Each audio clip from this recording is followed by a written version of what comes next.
2005 Acura MDX. Okay, so I was called in to look at this one.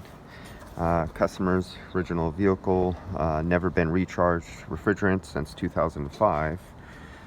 They have 9.6 psi in here.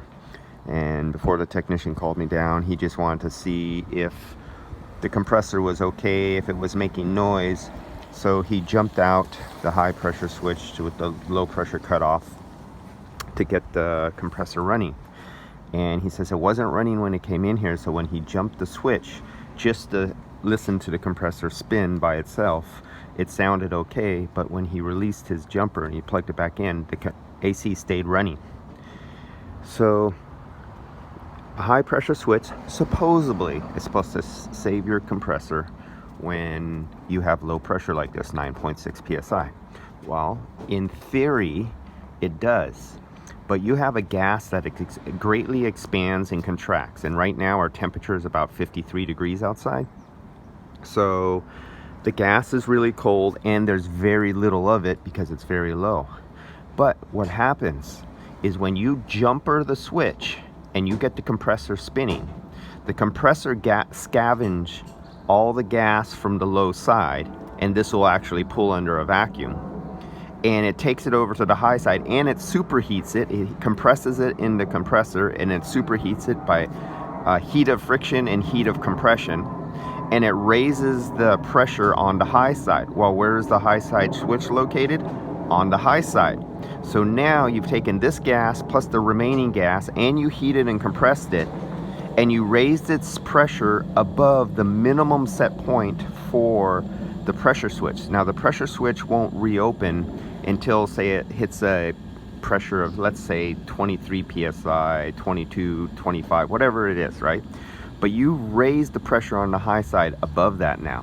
So now, even though you remove the jumper, the switch is still connected. The high side pressure is now hot because now it's hot.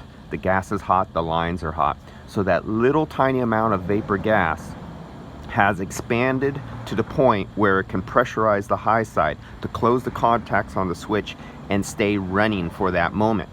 And if it was 80, 90, 100 degrees outside, this little bit of gas might be able to expand enough within its containment vessel. Let's say it's in a vessel. When you expand the gas inside a contained vessel, it pressurizes. So during that hot temperature, the pressure might go up just over the trip point, close the contacts and run. But now we're 53 degrees or so. Well, what little gas is there shrinks up and lowers the pressure below the contacts of to set the switch on, so the compressor never starts. So it's kind of like in that mid-tier where it can or can't, depending on ambient temperature or underhood temperature. When this is closed, engine gets hot, all that engine heats.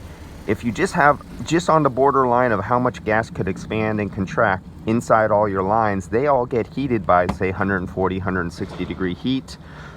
You might have your heater on inside. That expands the gas just past the trip point. You have defrost on, and when you have defrost on, that turns on the AC. It looks at the switch, and since the pressure is just above the point where it allows the contacts to be closed, it turns it on. And basically you have no refrigerant, you only have vapor. You have no liquid for carrying oil or doing any cooling back. And this is one of the other ways compressors get killed.